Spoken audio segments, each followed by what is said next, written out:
बिना दूरी तय किए आप किसी दूर के लक्ष्य तक नहीं पहुंच सकते।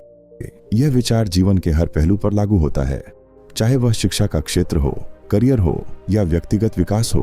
किसी भी बड़े लक्ष्य तक पहुंचने के लिए लगातार प्रयास और मेहनत की आवश्यकता होती है। हर मंजिल की दूरी अपनी कठिनाइयों, संघर्षों और चुनौतियों के साथ आती है, लेकिन यदि हम उन कठिनाइयों से घबराकर रुक जाते हैं या कोशिश करने से पहले ही हार मान लेते हैं तो मंजिल कभी नहीं मिल पाती। जीवन में सफलता प्राप्त करने का कोई शॉर्टकट नहीं होता। अगर आप बिना मेहनत के तुरंत परिणाम चाहते हैं तो वह लक्ष्य स्थायी नहीं होता।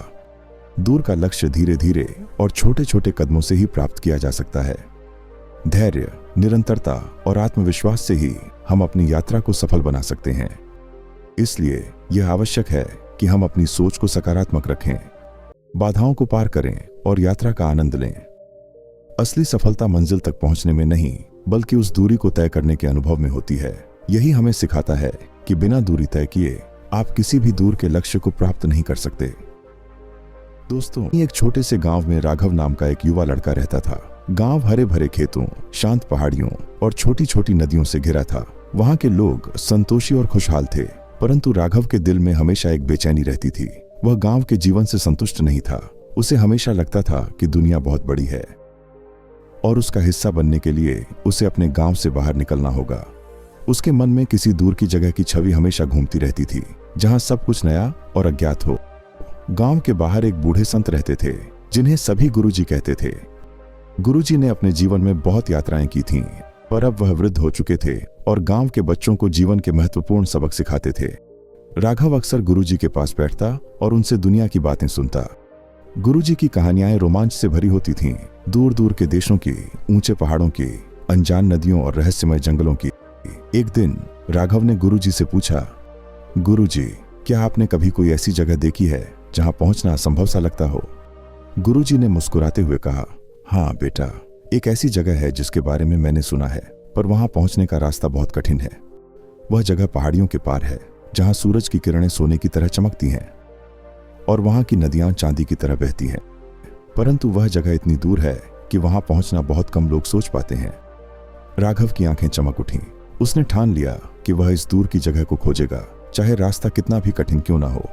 अगले दिन राघव ने अपनी यात्रा की तैयारी शुरू की। उसने अपनी मां से विदा ली और गुरुजी से आशीर्वाद लिया। गुरुजी ने उसे चेताया, राघव, यह सफर आसान नहीं है। रास्ते में कई चुनौतियां आएंगी।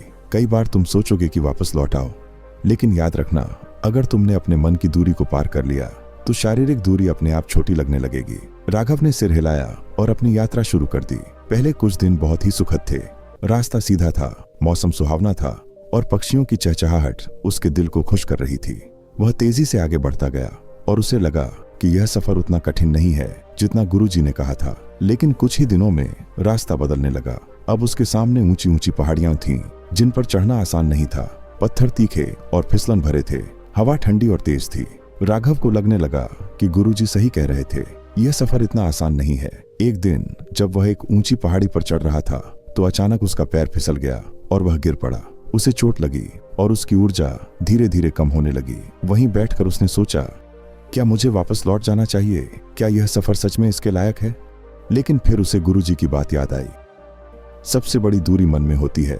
राघव ने महसूस किया कि असली चुनौती पहाड़ों की ऊंचाई नहीं थी, बल्कि उसके मन की थकान थी। वह जानता था कि अगर उसने अभी हार मान ली तो वह कभी उस दूर की जगह को नहीं देख पाएगा जिसकी उसने कल्पना की थी। राघव ने फिर से हिम्मत जुटाई। उसने धीरे धीरे खड़ा होना शुरू किया और अपनी यात्रा को आगे बढ़ाया। हर दिन उसके सामने नई चुनौती होती थी। कभी तेज बारिश होती, कभी बर्फबारी। कई बार उसे जंगलों से होकर गुजरना पड़ता, जहां जंगली जानवरों का डर था। लेकिन हर बार जब उसे लगता कि वह हार जाएगा, वह अपने मन की दूरी को पार करने की कोशिश करता। उसने खुद से कहा, मैं यहां तक आया हूं तो अब पीछे नहीं हट सकता। समय बीतता गया। राघव की यात्रा लंबी और कठिन होती गई, लेकिन उसके संकल्प में कोई कमी नहीं आई। उसके पैरों में छाले पड़ गए थे, उसकी आंखों में थकान झलक रही थी, पर उसकी आत्मा में एक अडिग शक्ति थी। वह जानता था कि अगर वह रुका तो उसकी सारी मेहनत बेकार चली जाएगी। अंततः एक दिन जब सूरज ढल रहा था, राघव ने उस ऊंची चोटी को पार कर लिया, जहां से वह दूर की जगह दिख सकती थी। उसकी आंखों के सामने एक अद्भुत दृश्य था। सूरज की किरणें सचमुच सोने की तरह चमक रही थीं और नदियां चांदी की तरह बह रही थीं। यह वही जगह थी जिसकी उसने कल्पना की थी। राघव की आंखों में आंसू आ गए। वह जानता था कि यह सिर्फ एक मंजिल नहीं थी, यह उसके साहस, धैर्य और आत्मविश्वास की जीत थी। उस दिन उस सुंदर जगह में बिताने के बाद राघव ने गांव वापस लौटने का निर्णय लिया। जब वह वापस गांव पहुंचा तो सभी लोग उसे देखकर हैरान थे। किसी ने नहीं सोचा था कि वह इतनी कठिन यात्रा करके लौटेगा। गांव वाले उसे नायक की तरह देखने लगे, लेकिन राघव को अब एहसास हो गया था कि असली नायक वह नहीं था जो दूर की जगह तक पहुंचा था, बल्कि वह था जिसने अपने भीतर की दूरी को पार कर लिया था। गुरुजी ने राघव को देखकर मुस्कुराते हुए पूछा, तुमने वह दूर की जगह देखी? राघव ने धीरे से सिर हिलाया और कहा, हाँ गुरुजी, मैंने वह जगह देखी, लेकिन मैंने यह भी सीखा कि असली दूरी हमारे मन में होती है। अगर हम अपने डर और संदेह को पार कर लें तो कोई भी दूरी इतनी बड़ी नहीं लगती। गुरुजी ने उसकी पीठ थपथपाते हुए कहा, तुमने सबसे महत्वपूर्ण सबक सीख लिया है बेटा। दूरी केवल मीलों में नहीं होती, बल्कि हमारे अंदर होती है। उस दिन के बाद राघव गांव के युवाओं को यह सिखाने लगा कि जीवन में कोई भी लक्ष्य असंभव नहीं होता, बशर्ते हम अपनी आंतरिक बाधाओं को पार कर सकें। उसने गांव में एक नई उम्मीद जगाई और सभी को यह सिखाया कि बिना दूरी तय किए कोई मंजिल हासिल नहीं की जा सकती।